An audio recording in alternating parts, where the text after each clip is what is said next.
నా పేరు కిషోర్, పెళ్లిగూడెం గ్రామానికి చెందిన. మాకు కోడిగూడెం మంగపేట పరిధిలో 3 ఎకరాలు. అయితే మా సమస్య ఏంటంటే ఇక్కడ ఈ భూమి పరిధిలో ఆయుధ కర్మాగారం ఏర్పాటు చేయడానికి అధికారులు ముందుకొచ్చి చర్యలు నిర్వహిస్తున్నారు. అయితే ఈ భూమి ఇవ్వడానికి ఇక్కడ రైతులు ఎవరు సంసిద్ధంగా లేవు. ఎందుకంటే ఇక్కడ ఉన్న రైతులందరూ చిన్న సన్నకారు రైతులే, 2 ఎకరాలు 3 ఎకరాలు ఉన్న రైతులే. వీళ్ళంతా వ్యవసాయం మీద ఆధారపడిన కుటుంబాలు. పైగా మేము ప్రాజెక్టు కూతవేడు దూరంలో ఉన్నాం. ఈ ప్రాజెక్టు కింద రేపు ప్రాజెక్టు కంప్లీట్ అయితే సస్యశ్యామలం అవుతుంది ఇదంతా. కావున ఈ భూమి, ఈ పచ్చని పొలాలని మేము ఈ నేవీ డిపోకి ఇవ్వడానికి సంసిద్ధంగా లేము. దయచేసి ఇది నిన్న ఎమ్మెల్యే గారిని కలిసాం. ఎమ్మెల్యే గారిని కలిస్తే ఇది వద్దు సార్, మాకు ఇబ్బంది అవుతుందని చెప్పాం. ఆయన సరేనమ్మా చూస్తానని చెప్పారు. అలాగే కలెక్టర్ గారికి కూడా రిప్రజెంటేషన్ లెటర్ ఇచ్చాం. ఆయన కూడా చూస్తామమ్మా, ఆలోచించి చేస్తామని చెప్పారు. అలాగే రేపు ఎంపీ గారిని కూడా కలుద్దాం అనుకుంటున్నాం. ఆయన కూడా ఇచ్చి రిప్రజెంటేషన్ లెటర్ ఇస్తాం. ఎందుకంటే ఈ భూముల్లో ఆయుధ కర్మాగారం పెడితే రేపు పొద్దున్న మేము మనుగుడు కోల్పోతాం.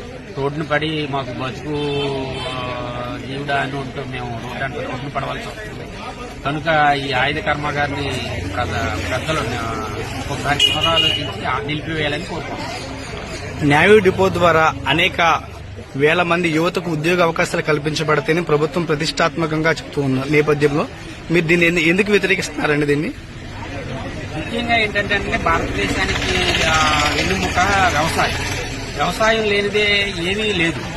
ముఖ్యంగా వ్యవసాయం మీద ఆధారపడి ఉంది కాబట్టి ఇది ప్రాజెక్టుకి కూతవేటు దూరంలో ఉంది, సస్యశ్యామలంగా పండే భూములు కాబట్టి మేము ఇంత ఒత్తిడి తెస్తున్నాం. అంతే తప్ప వేరే రకంగా దాన్ని వ్యతిరేకించడం కాదు. అంటే మీ అనుమతి తీసుకోలేదా వాళ్ళు? లేదు, మమ్మల్ని ఎవరు సంప్రదించలేదు. సంప్రదించకుండా రైతులందరూ అంగీకరించారు, ఇవ్వడానికి సంసిద్ధంగా ఉన్నారని డిసెంబర్ 30 నా పేపర్లో వచ్చింది. దాన్ని చూసి మేము ఆందోళన చెందుతున్నాం. అంటే గ్రామసభ పెట్టాలి కదా, వచ్చి గ్రామసభ పెట్టి ఇలా పెడదన్నా ఏంటి మీ ఉద్దేశాలు ఏంటి అని అడగాలి కదా. ఎవరు అడగలేదు మమ్మల్ని. దాని గురించి మేము ఆందోళన చెంది ధర్నాలు చేస్తాం. కలెక్టర్ గారికి వినతి పత్రం ఇచ్చాం. ఆయన చూసి ఆలోచించి చేస్తామమ్మా, కంగారు పడకండి, మీకు తెలియకుండా ఏది చేయమని చెప్పారు. అలాగే ముఖ్యంగా ఏంటంటే ఈ నేవీ డిపోని ఇక్కడ నిలిపివేయాలని కోరుకుంటున్నాం. మాకు వద్దు, ఎందుకంటే ఇక్కడ భూములు కోల్పోతే రైతులందరూ జీవనోపాధిని కోల్పోతారు, మనుగడను